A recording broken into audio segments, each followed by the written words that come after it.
All right, so this is my advanced volumetric light function. So this is essentially a set of blueprints that represents the point light and spotlight with a added feature of having a light function attached to it that actually occludes the volumetric effect from the light, so the volumetric fog. Now, by default, you can use a standard light function with a light that will essentially mask out your light based on material. And it's usually a texture mask that you can then animate, and it can be, different gradations of black and white. It can be a flip book, it can be panned, it can be rotated, all that good stuff.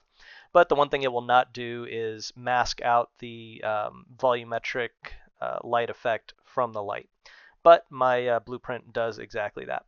And on top of that, you still retain all the functionality of the default point and spotlight classes. So you can still control things like the color, volumetric intensity, bounce lighting, etc. And you can even still use standard light functions and IES profiles with this blueprint as well. So you don't lose any of the standard functionality of the light actors. But you do gain the very key feature of being able to mask out the volumetric lighting effect from the light. And another thing to note about this is it does not add any new type of rendering to the engine. It uses the existing built-in light actors as well as their volumetric fog injection from those lights, and uses a standard volumetric fog setup in Unreal Engine. So you're not having to do anything extra other than just adding this in your scene, and you can still treat the lights as normal light actors with the added benefit of being able to mask out their volumetric effect using a material system. So I have a few examples in the scene. You already see I have them set up into rows here. So spotlight on the right and point light on the left. So essentially point lights, if you're not too familiar with them, are spherically projected. So it's a sphere of light, where spotlights are basically projected within a cone that can have up to an 80-degree radius of the outer cone angle, and it has an inner cone angle to control the fall off. So these are two different types of light actors, and they're going to act differently when you apply light functions to them. So as you can see back here, on the left, we have a point light, which is projected as a sphere. And these two that are in orange here have essentially the alphabet being used as a mask. Now, almost all of these that you see in here are just single textures that are being animated via parameters in the material itself. So you have a pan, speed, and direction. So basically U and V coordinates being controlled through the material instance, which I'll show you in a minute.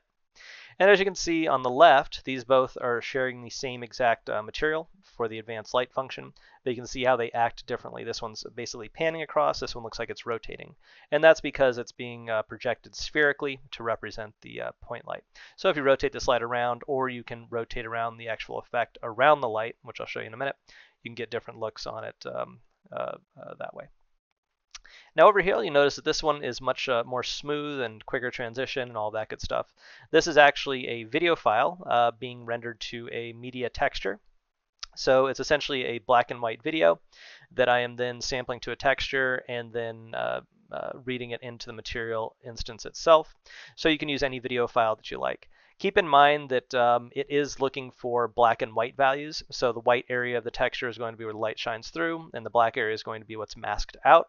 But you also have the ability to invert that texture, which I'll show you in a minute. So if I go in here, I can show you what this video looks like, just to give you an idea. So this is the video file.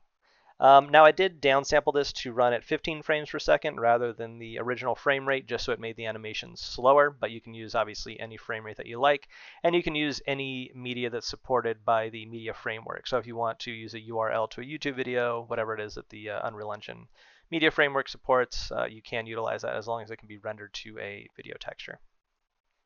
And then that is rendered out to this video texture here, which is then being applied to the material instance. Now you'll notice that the video has stopped playing. That's because I loaded the media player. So there are a few ways to play the video in Unreal Engine. You can look at documentation for how to set that up. One of them is to just open up the media player asset here and then double click the video file, and it will play as long as this is open, and that's continuing to play. You can obviously also kind of skip this to any area that you want. You can pause it. Let's say you want it to be like right here. You can do that, and then you can see how the cutout stops at exactly that frame.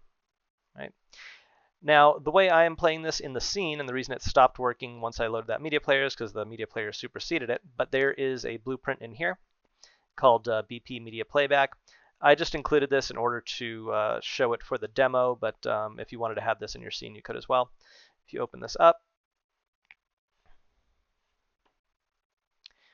this is literally just a construction script telling it to open source using that media player and then the media source. And then once you open this, it'll start playing again, and you can just close this back out again, and it'll work while the editor is open. Okay. So that's one example of a use case for this light function, being able to use a video for it.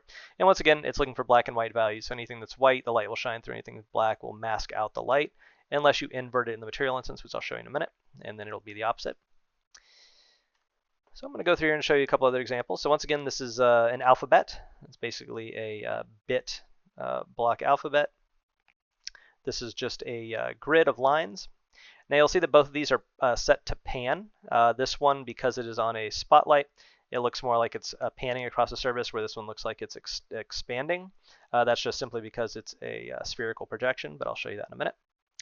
This is the Unreal Engine U logo. As you can see here, this one is just static. I do not have this one being animated, but you can see how it's blocking out the volumetric lighting effect.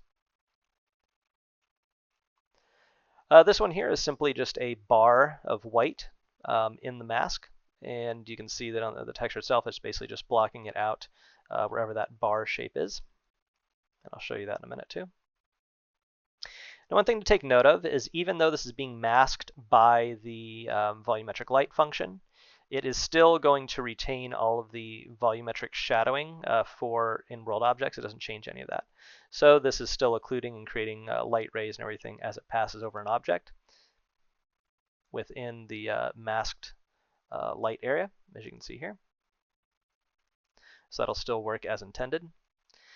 Over here, we have another one. This is just a checkerboard pattern that is also being panned. You'll also notice that this one has a sort of a caustics effect. That's because this one is using my volumetric light function with a standard light function running over it as well. So you can combine the two if you like. This one is a dot grid. And you can see the shape cut out from that as well. This one is actually using a flipbook. So it's the exact same flipbook that I'm using for this caustics effect, but since it's being used as a mask, it's just going to be black and white values. There is no gradation to it. There is a way to add gradation, which I'll show you in a minute. And then over here, you just have a set of diagonal lines, which over here look like a hypnotic swirl. And over here, they're just panning normally because this is a spotlight.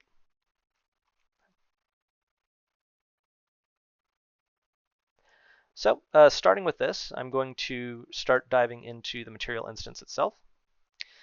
So if you select any one of these actors, you can see in the outliner I have them laid out all the point blueprints and then the spot blueprints. This is the same blueprint, just duplicated over and over with different instances and variables assigned to it. So there are only 2 blueprints in the project, which you can see here. There's the point light and the spotlight. This media playback is just the one that I showed you before that allows the video to play automatically. So we go back in here and I select the spotlight. And let's go over to the side here. And let's say I open up the material instance. So I'm going to collapse everything in here. Go under the light section. This is where all the parameters for the blueprint are going to be, and I'll go over these in a minute. But I want to start with the instance itself first. So if you double click this, this is the material instance.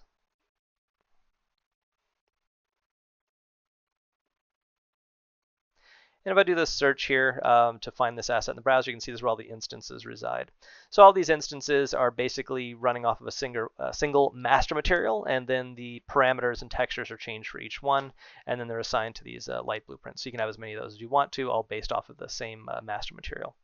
So it gives you a lot of freedom and reduced performance overhead due to that. So if I go in here, you can see we have the textures. In this case, it's just going to be one texture, which is the mask. As you can see, it's using this diagonal lines texture, which looks like this. Okay. Now you also notice in here that I have a diagonal lines blurred, right? So if we go into this one, this actually has a slight blur to it. Now this is a very low resolution texture. It's only 256. You can use any resolution you like. For this particular pattern, I just decided to make it 256.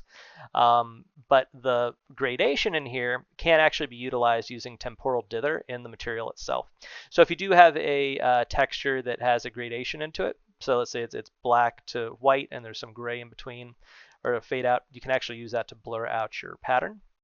So in order to do that, you would go into your mask and you would check the box for use dither. Once you do that, it enables the dithering, and you control your threshold and randomization. You can already see the effect working here. Now if I go and apply the blurred lines to this, you can see we're starting to get that gradation using this, right? And then I can go in and tweak the values for randomization and threshold. And as I do this, you'll notice that the cutout of the volumetric fog effect is affected directly by how I do this. And obviously there's a limitation to how dense the resolution is for the voxelized grid being used for the fog. So you're not going to get extremely minute detail, but you can still get some really cool effects from it. Okay. So I'm going to go back in here. I'm going to turn that back off. And I'm going to put the lines texture back on. Now obviously I can go in and apply any texture I want. So as I mentioned before, I have this alphabet texture, which looks like this. We've got all these other textures. We've got the checkerboard, which looks like this. We've got the dot grid. All the ones that I just showed you are here in the textures patterns folder. So I'm going to go in, and it's easy to swap out the texture. So I can just go in through this grid in if I want.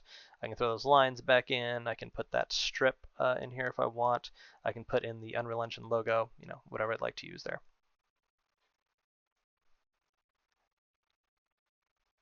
Now another thing I can do is I can go in and invert the mask. So I'll show you this on another material that's a little bit more noticeable to see what's going on. So let's go back over to the Unreal Engine U over here.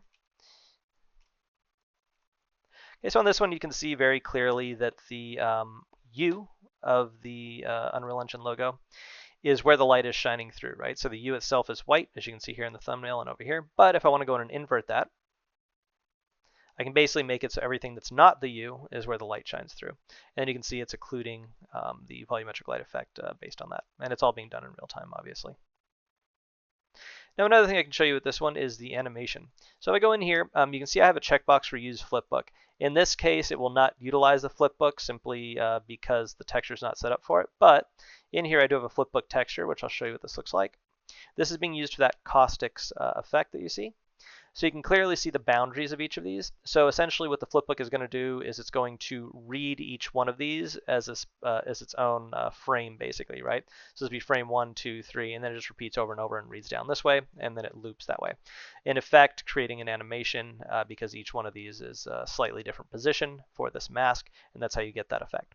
So if you want to use a flipbook texture, you can do that. If you check this box here, and it's going to ask you how many rows and how many columns and what the speed is for that flipbook, right? Which is how I'm getting that effect on the other one that I showed you over there. But with any texture, you can go in and adjust the pan speed and direction. So let's say I scrub this up a little bit. And let's say I grab this one too. So I can pan in any direction I want. So let's try 0.05 here and 0 on this one, right? So you can see that it's panning that way. Let's do 0.1 here, give it like a diagonal pan. You can also use negative values if you want to, so it can go the other way.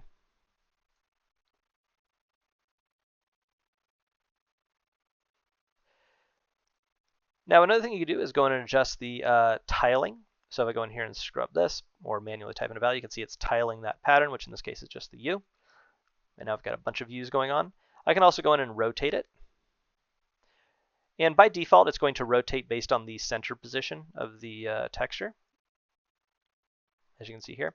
But I can change the rotation center. So 0.5 is the middle, 0 is going to be one corner, and 1 is going to be the opposite corner.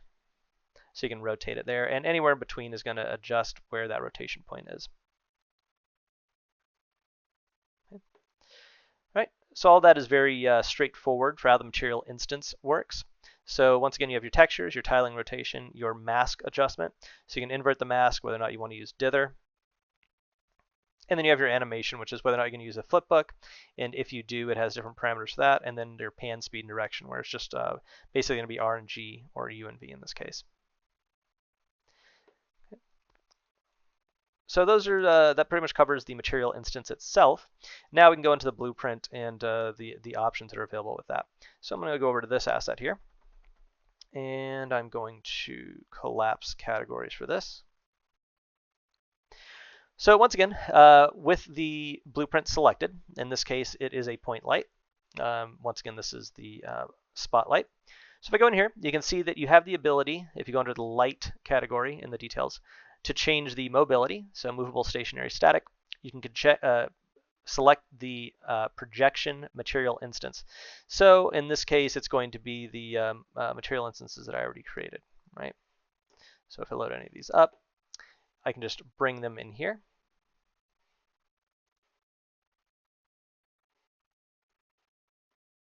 And it will be applied to the surface.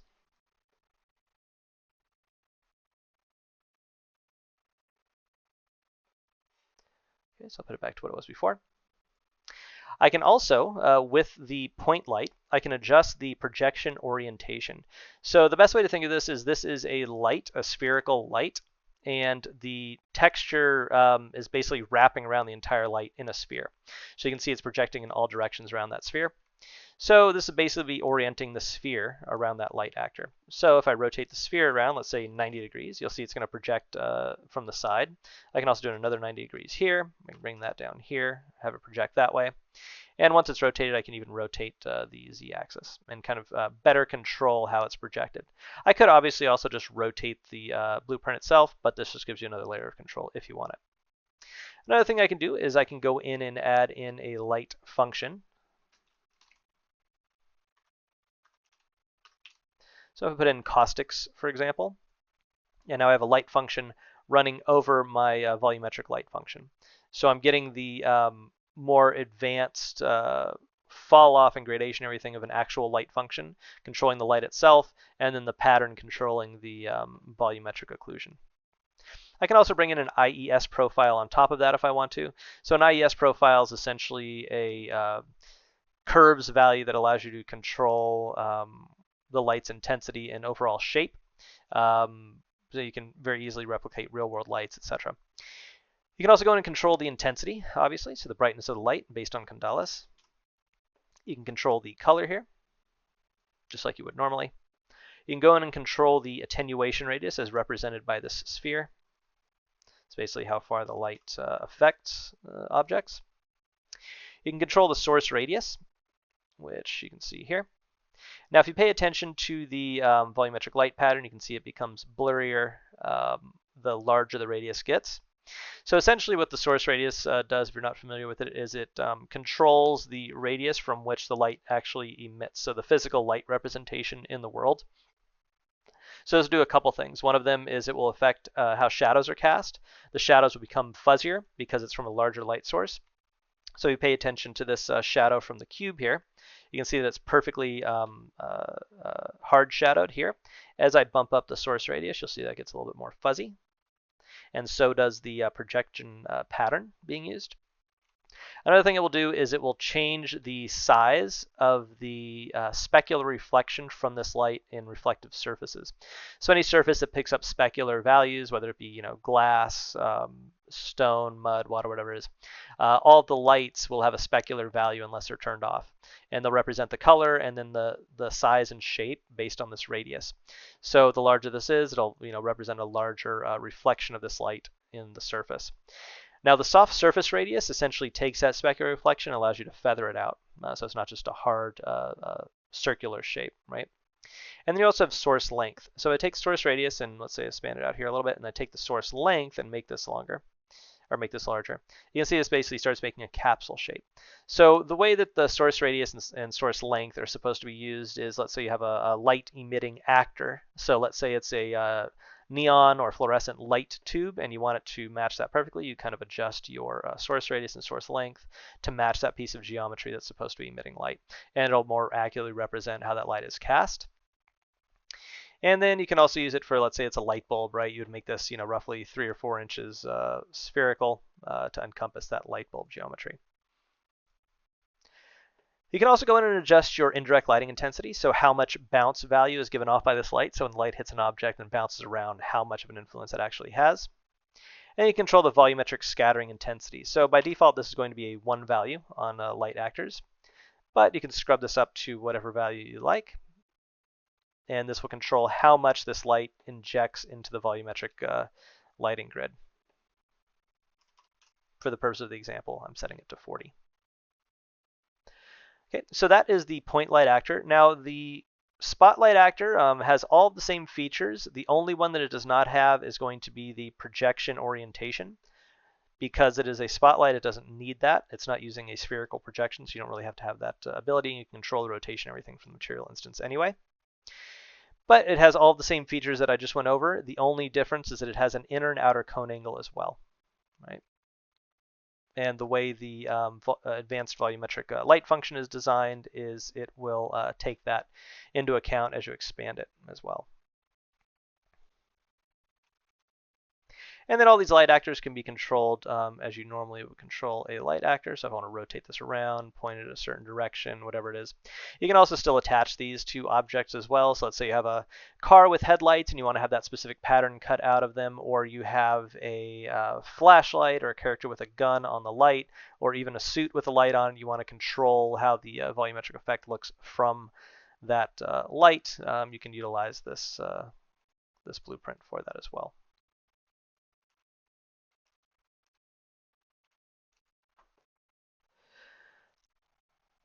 All right, now one more thing I do want to touch on is the scalability settings. So you'll see that my project is currently set to cinematic scalability. So if you go in here and change the scalability, you can go all the way down to low, which is basically going to get rid of volumetric lighting in general, so the effect will not work. If you go to medium, you do not have volumetric lighting still, but you do have shadow casting, real-time shadow casting. If you go into high, you'll start to get your volumetric effects back, and you'll see that it does work, but the resolution of the volumetric Foxlights grid is much, much lower. If you go into Epic, then it starts to look a lot better. And I'm assuming in most cases, most people are going to be using Epic anyway. And if you go into Cinematic, you're going to get the best quality. It basically ups the density of the volumetric lighting grid. So that's just something to keep in mind if you're depending on what you're targeting for it. And that's more of a limitation of the volumetric lighting in Unreal Engine, not the plugin itself.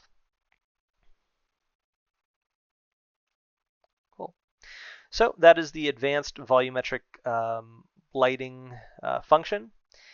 And hopefully you find this useful. And I know I've been getting a lot of requests for this. I made a version of this for Unreal Engine 4, but the method that I use broke when the lighting system was updated in Unreal Engine 5. And I just got around to coming up with a solution to make it work again. And it has been accepted to the marketplace, so you can now download it and enjoy.